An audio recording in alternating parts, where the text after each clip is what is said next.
आत्मा ना तो जन्म लेती है, ना कभी मरती है, और ना ही इसे कभी जलाया जा सकता है, ना ही पानी से गीला किया जा सकता। आत्मा अमर और अविनाशी है।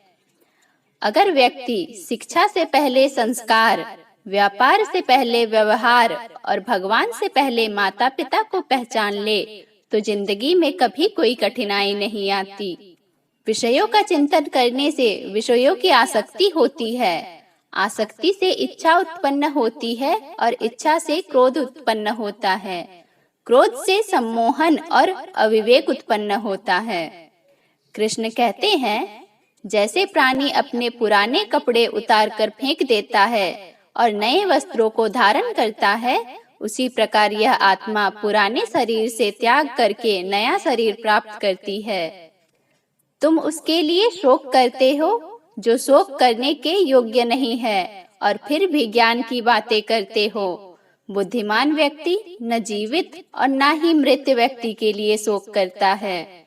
मन की गतिविधियां, होश, श्वास और भावनाओं के माध्यम से भगवान की शक्ति सदा तुम्हारे साथ है और लगातार तुम्हें बस एक साधन की तरह प्रयोग कर सभी का कार्य कर रही है। हर किसी के अंदर अपनी ताकत और अपनी कमजोरी होती है। मछली जंगल में नहीं दौड़ सकती और शेर पानी में राजा नहीं बन सकता, इसीलिए अहमियत सभी को देनी चाहिए। कृष्ण कहते हैं, धर्म युद्ध में कोई भी व्यक्ति निष्पक्ष नहीं रह सकता। धर्म युद्ध में जो व्यक्ति धर्म के साथ नहीं खड़ा है, इसका मतलब है वह अधर्म का साथ दे रहा है, वह अधर्म के साथ खड़ा है। अगर कोई व्यक्ति हमारे साथ बुरा कर रहा है तो उसे करने दो, यह उसका कर्म है और समय उसके कर्म का फल उसे जरूर देगा। इसीलिए हमें कभी भी किसी के साथ बुरा नहीं करना चाहिए, क्योंकि यही हमारा धर्म है। जीवन में आधे दुख इस कारण जन्म लेते हैं क्योंकि हमारी आशाएं बड़ी होती है। इन आशाओं का त्याग करके देखो, जीवन में सुख ही सुख है।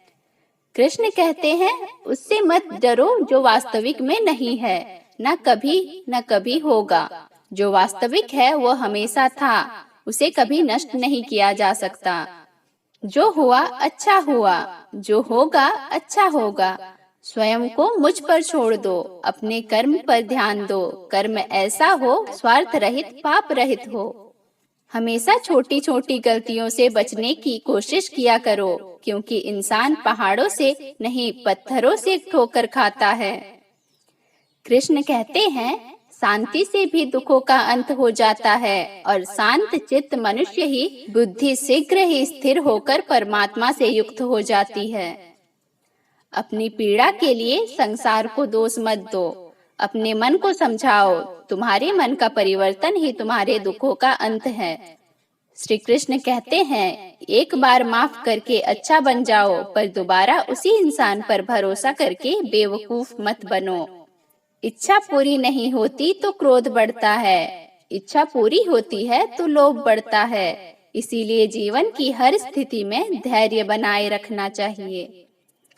अगर तुम अपना कल्याण चाहते हो तो सभी उपदेशों, सभी धर्मों को छोड़कर मेरी शरण में आ जाओ, मैं तुम्हें मुक्ति प्रदान करूंगा। रिश्तों को निभाने के लिए वक्त निकालिए। कहीं ऐसा ना हो जब आपके पास वक्त हो तो रिश्ते ही ना बचे। कृष्ण कहते हैं, वह जो इस ज्ञान में विश्वास नहीं रखते, मुझे प्राप्त किए बिना जन्म और मृत्यु के चक्र का अनुगमन करते हैं। लोग आपके अपमान के बारे में हमेशा बात करेंगे। सम्मानित व्यक्ति के लिए अपमान मृत्यु से भी बदतर है। जो दूसरों की तकलीफों को समझते हैं, जिनमें दया है, दिल से अच्छे हैं, उन्हें दोबारा जन्म लेना नहीं पड़ता। जब हम स्वयं जीवन के शिल्पकार हैं, तो चलो हम अपनी मुश्किलों को हराते हैं, जीवन में मुस्कुराते हैं। कृष्ण कहते हैं, मन अशांत हो तो उसे नियंत्रण करना कठिन है, लेकिन अभ्यास से इसे वश में किया जा सकता है। दिव्यता केवल शक्तिशाली होने से नहीं, बल्कि वास्तविक दिव्यता दूसरों में शक्ति जागृत करने में। मन की गतिविधियां, होश, श्वास और भावना के माध्यम से भगवान की शक्ति सदा तुम्हारे साथ है। कृष्ण कहते हैं, जीवन में वाणी को संयम में रखना अनिवार्य है, क्योंकि वाणी से दिए हुए घाव कभी भरे नहीं जा सकते। आत्मज्ञान की तलवार से काटकर अपने हृदय के अज्ञान के संदेह को अलग कर दो। मनुष्य अपने विश्वास से निर्मित होता है। जैसा वो विश्वास करता है, वैसा ही वो बन जाता है।